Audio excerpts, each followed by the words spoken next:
우리를 위해 심판의 자리에 서신 후에 죄와 사망을 이기시고 다시 사신 예수님께 찬양과 경배를 돌리는 부활절 예배로 드립니다. 예배 가운데 십자가와 부활을 통해 우리에게 부어주시는 하나님의 은혜와 능력으로 충만하게 채워지시기를 소망합니다. 기독교라는 명칭에서 기독이라는 말은 헬라어 그리스도를 한자로 옮긴 기리사독이라는 단어의 줄임말입니다. 그리스도는 히브리어로는 메시아라고 하는데 기름 부음을 받은 자, 즉 하나님께 특별히 선택받은 자를 뜻합니다. 구약 시대에는 선지자나 제사장이나 왕을 세울 때 기름 부어 세우고 메시아라고 불렀습니다. 소문자 메시아라고 할 수 있습니다. 그런데 이 단어가 나중에 나라와 민족을 구원한 사람에게도 쓰였습니다. 세속적인 역사에서는 예를 들면 프랑스의 잔다르크라든지 혹은 우리 역사에도 나오는 이순신 장군 같은 분을 그렇게 불렀다는 것입니다. 정말 구국의 영웅이라고 할 수 있지요. 기독교는 나사렛에서 태어난 예수라는 남자가 구약 성경에 예언되었던 바로 그 메시아 그리스도라고 믿는 종교입니다. 기독교는 예수가 그리스도이시라고 믿는 종교입니다. 기독교는 유대교와 똑같이 하나님을 유일한 참신으로 믿고 구약 성경을 하나님의 말씀으로 믿지만 유대교와 달리 모세나 혹은 다른 근거를 통해서가 아니라 예수 그리스도를 통해서 하나님을 믿습니다. 그리고 예수 그리스도는 인류 역사에 등장했던 다른 성인이나 위인이나 현자와는 완전히 다른 분으로 믿습니다.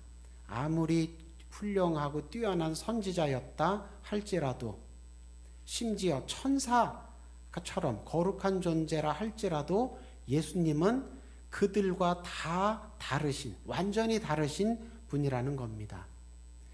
뛰어난 위인, 성인, 현자, 뛰어난 철학자, 또 아무리 신령해도 선지자였다 할지라도 천사라 할지라도 이들의 공통점은 무엇입니까? 모두 피조물입니다. 그런데 예수님은 피조물이 아니시라는 겁니다. 피조물이 아니시고 하나님의 아들, 하나님과 같은 신성을 가지신 분이라고 믿는 것입니다. 어떻게 알고 그렇게 믿느냐? 십자가와 부활을 통해 예수님이 하나님의 아들이라는 것이 확증되었다. 그렇게 믿습니다. 바울은 죽어 마땅한 죄인의 죄값을 대신 치르며 죽음의 자기를 내어주는 사랑은 하나님 수준의 사랑이다. 사람 수준의 사랑이 아니라 하나님 수준의 사랑인데 예수님께서 우리를 위해 그렇게 하셨다고 증언합니다. 로마 교회에 보낸 편지 5장 6절에서 8절을 보시면 우리가 아직 연약할 때에 우리가 아직 죄인이라 은혜 없이 살던 때라 스스로 우리를 구원할 수 없는 스스로 우리를 고칠 수 없는 그런 연약할 때에 기약대로 이미 약속하신 대로 이미 구약에서 예언하신 대로 그리스도께서 경건하지 않은 자 죄인들을 위하여 죽으셨도다. 의인을 위하여 죽는 자가 쉽지 않고 선인을 위하여 용감히 죽는 자가 혹 있거니와 우리가 아직 죄인 되었을 때에 그리스도께서 우리를 위하여 죽으심으로 하나님께서 우리에 대한 자기의 사랑을 확증하셨느니라.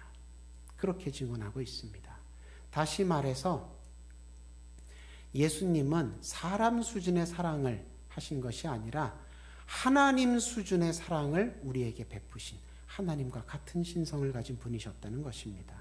오늘 본문 고린도전서 15장에서도 3절에서 증언하기를 하나님께서 성경에 예언하신 대로 구약 성경에 예언하신 대로 그리스도께서 우리 죄를 대속하기 위하여 십자가에서 죽으셨다. 그렇게 증언하고 있습니다. 그리고 4절부터 부활하셔서 수많은 사람들에게 나타나셨다고 증언하고 있는데, 예수님을 통해서든 다른 전도자들을 통해서든 예수님의 죽으심, 우리의 죄값을 대신 치르셨다는 소식, 또 예수님의 다시 사심, 예수님께서 죄와 사망을 이기셨다는 소식, 이렇게 예수님의 죽으심과 다시 사심의 소식이 전파되는 곳마다 하나님의 은혜가 충만해졌다. 구원받고 새 사람 되는 거듭남의 은혜가 충만해졌다. 그렇게 바울이 하나님의 은혜에 대해서 전하고 있습니다. 이 본문에 나오는 누구도 예수님 만났고 누구도 예수님 만났고 누구도 예수님 만났다고 이름들이 쭉 거론되는 것은 단순히 그 사람들이 부활하신 예수님을 만났다는 정도가 아니라 그 사람들이 예수님의 십자가 부활 덕분에 새 사람이 되었다. 은혜의 사람이 되었다. 그렇게 증언하는 것입니다. 그리고 10절에서 그 은혜 충만의 대표적인 사례, 구원받고 새 사람 된 대표적인 사례가 바로 자기 자신, 바울이라고, 나라고 아주 감격하면서 증언을 하고 있습니다. 예수님의 십자가와 부활이 아니었다면 자기는 지금 이렇게 새 사람 되어 살지 못했을 거라는 뜻입니다. 여전히 율법주의의 색안경을 끼고 하나님의 공의를 빙자해 약하고 모자란 사람들을 핍박하고 하나님의 은혜보다 사람의 혈통과 전통을 앞세우며 차별과 저주를 일삼을 뻔했는데, 나 같은 죄인을 위해 원래는 내가 당해야 할 심판을, 원래는 내가 짊어져야 할 십자가를 예수님께서 대신 짊어지시고 내게는 예수님께서 원래 가지고 계시던 하나님 아들의 신분을 덧입혀 주셨다는 것입니다. 그래서 내가 죄와 사망의 권세로부터 영원토록 건짐을 받았으니, 자기에게는, 바울에게는 예수님 외에 다른 보물, 다른 자랑거리, 다른 구원자가, 다른 메시아가 없다고 말하고 있는 것입니다. 이런 복음서와 사도들의 증언에 힘입어서 기독교는 핍박과 순교가 극심했던 초대교회 때부터 예수님의 죽으심과 다시 사심을 기념하고 고백하고 찬양하며 전파했습니다. 예수님은 안식 후 첫날, 안식일 지난 바로 첫 다음 날, 그날 부활하셨다고 하는데, 로마력으로 유대교의 안식일은 토요일입니다. 땅의 날, 엄밀히는 땅의 신 사르투누스에게 바쳐진 날입니다. 그래서 이 사르투누스라는 이 땅의 신 이름에서 현대 영어의 세터데이라는 말이 나왔고, 또 토성도 세턴이라고 부르지요. 예수님께서는 이 토요일이 지난 첫날, 일요일 날 부활하셨는데, 이 일요일도 이 로마력에서는 해의 날, 태양의 날, 엄밀히는 태양의 신께 바쳐진 날, 이렇게 불렀습니다. 그래서 기독교는 토요일 지난 첫날, 일요일에 예수님이 부활하신 것을 기념하여서 그 해의 날을 더 이상 해의 날, 태양신의 날이라고 부르지 않고 주님의 날, 주일이라고 부르면서 예수님의 십자가와 부활을 통해 우리에게 부어주신 하나님의 구원의 은혜와 능력을 감사하고 찬양하며 예배의 날로 지켰습니다. 오늘날까지 기독교회는 일요일을 주일이라고 부르며 예배의 날로 지키는 것입니다. 유대력으로 계산하면 예수님께서 죽으시고 다시 사신 사건이 그해 6월절에 있었습니다. 6월절로부터 50일 지난 날을 구약에서는 오순절이라고 부릅니다. 5오 열흘 순, 그래서 50일이 지난 날, 오순절. 다른 말로는 77절이라고도 합니다. 일주일이 7번 지나서 맞이하는 날. 그러니까 7 곱하기 7은 49일인데 그 49일이 지나고 맞이하는 날이란 뜻입니다. 농사를 기준으로 보자면 이 날은, 이 절기는 맥추절이라고 합니다. 꼭 보리 추수만을 의미하는 것이 아니고 그 해에 곡식 가운데 첫 추수를 하는, 곡류 중에 첫 추수를 하는 것을 감사하는 날이 맥추절입니다. 그러니까 유월절에서 오순절까지, 부활절로부터 이 오순절날 성령 강림 사건이 있었기 때문에 초대교회는 부활절로부터 오순절, 성령 강림절까지 이 50일 기간을 기쁨의 50일이라고 부르면서 부활절을 하루만 지키는 것이 아니라 이 50일 전체를 하나의 큰 부활절로 지켰습니다. 그러니까 초대교회에게는 예수님의 부활이 기쁨 자체, 50일 동안 기념하며 축하할, 기뻐할 날이었다는 것입니다.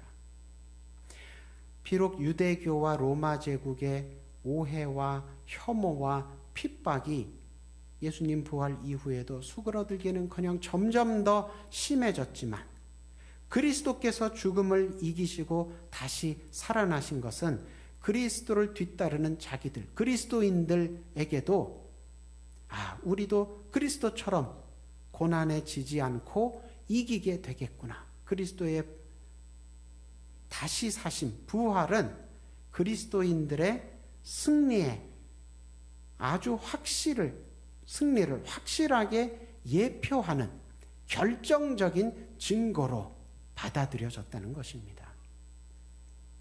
초대교회가 아프지 않고 슬프지 않아서 기뻐한 것이 아닙니다.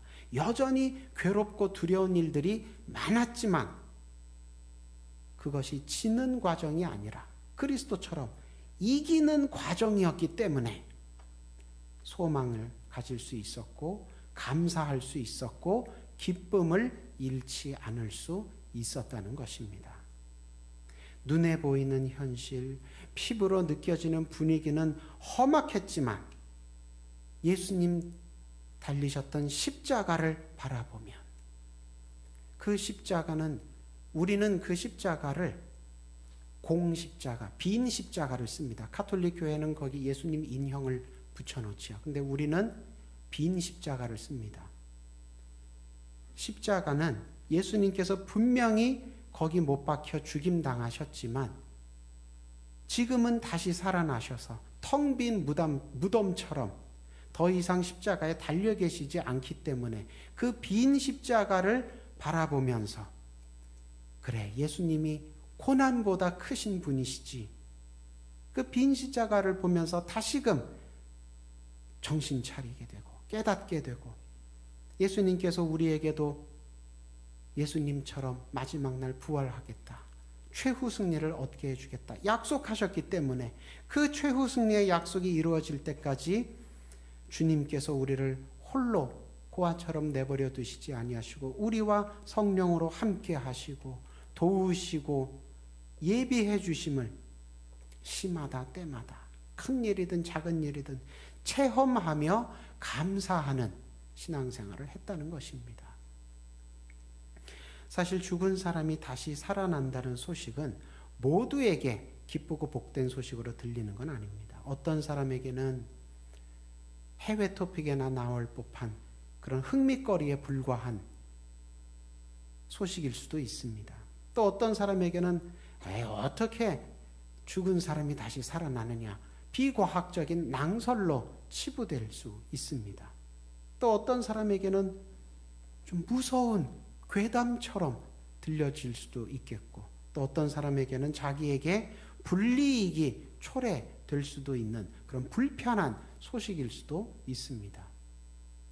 내가 이미 유산을 물려받았는데, 내가 이미 왕위를 물려받았는데 어르신이 다시 살아나시면 유산을 다시 반납을 해야 되나? 왕위를 다시 돌려드려야 되나? 누구에게는 부활의 소식이 꼭 좋게 들리지만은 않는다는 것입니다. 그러나 초대교회에는 예수님의 부활 소식이, 또 순교자들의 부활 소식, 또 자기들도 언젠가 부활한다는 소식이 기쁘고 복된 소식으로 받아들여졌습니다.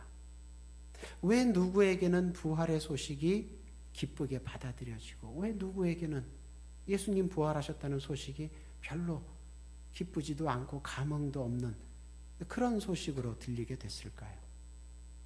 그 차이는 어디에 있는 걸까요? 초대교회는 예수님을 사랑했기 때문에 예수님 다시 사셨다는 소식이 기쁜 소식이 되었습니다. 예수님의 십자가와 부활이 나를 위한 것이었다고 깨달아 알고 있었기 때문에 예수님의 십자가와 부활 소식이, 그 부활, 다시 사신, 죽음을 이기신 예수님의 부활 소식이 기쁜 소식으로 받아들여졌던 것입니다. 내가 사랑하는 사람이 죽은 줄 알았는데 다시 살아 돌아온다면 어떻게 기쁘지 않을 수가 있겠습니까? 나와 상관없는 사람이 죽었다가 다시 살아났다면 그야말로 해외 토픽 정도의 흥미거리일 뿐이지요. 그야말로 좀 무서운 괴담처럼 생각이 될 수도 있을 겁니다. 그러나 내가 사랑하는, 내가 잃어버렸던 그 사람이 다시 되찾아졌는데, 다시 살아 돌아왔는데 어떻게 안 기쁘겠습니까? 또 남들은 모두 내가 죽었다고 포기했는데 나를 사랑하는 사람만큼은 나를 끝까지 기다려주다가 내가 돌아왔을 때 반갑게 맞아준다면 이보다 더 기쁠 수가 없지요. 그러나 만약에 그 사람이 나를 사랑하지 않았다면 살아 돌아온 내가 불편하게 느껴졌을 수도 있습니다. 예수님의 소식도 이와 마찬가지라는 것입니다. 내가 예수님을 사랑하는 만큼 예수님의 십자가가 괴롭게 다가옵니다. 내가 예수님을 사랑한 만큼 예수님의 부활이 기쁘게 다가오는 것입니다. 예수님은 나를 사랑하셔서 내 죄인 신분과 예수님 원래 가지고 계시던 하나님의 아들 신분을 맞바꾸어 주셨습니다. 예수님은 내가 죄와 사망의 권세에서 벗어나 거룩하게 되는 것을, 부활하게 되는 것을 기뻐하십니다. 다른 이유가 아니라 예수님께서 나를 사랑하시기 때문입니다. 교회에 다닌다고 하면서도 십자가와 부활에 대하여 별 감흥이 없고 예수님 다시 오신다는 재림의 소식이 그렇게 썩 반갑게 들리지 않고 천국과 지옥에 대한 이야기가, 천국과 지옥에 대한 교훈이 그저 동화 같고 신화같이 들릴 뿐이라면, 그렇다면 나를 사랑하셔서 부활도 하나님 나라도 준비해 주신, 그 모든 좋은 선물들을 준비해 주신 주님을 그만큼 내가 사랑하지 않기 때문입니다. 주님이 약속하시고 선물하시는 그 좋은 부활, 그 좋은 하나님 나라를 나와는 별로 상관이 없는 것이라고, 나로부터는 멀리 있는 것이라고 여기기 때문에 그런 것 준비해서 주신다고 하시는데도 별로 감사하지도 않고 기쁘지도 않다는 것입니다. 주님께서 주시고자 하시는 것과는 다른 것을 내 눈과 내 마음이 기뻐하며 그것 얻는 다른 길로 내가 내달리고 있기 때문에 주님께서 나를 부르시고 주님께서 나를 향해 손을 내미시는 것도 오히려 귀찮게 여기고 싫어하게 되고 멀리하게 되는 것입니다.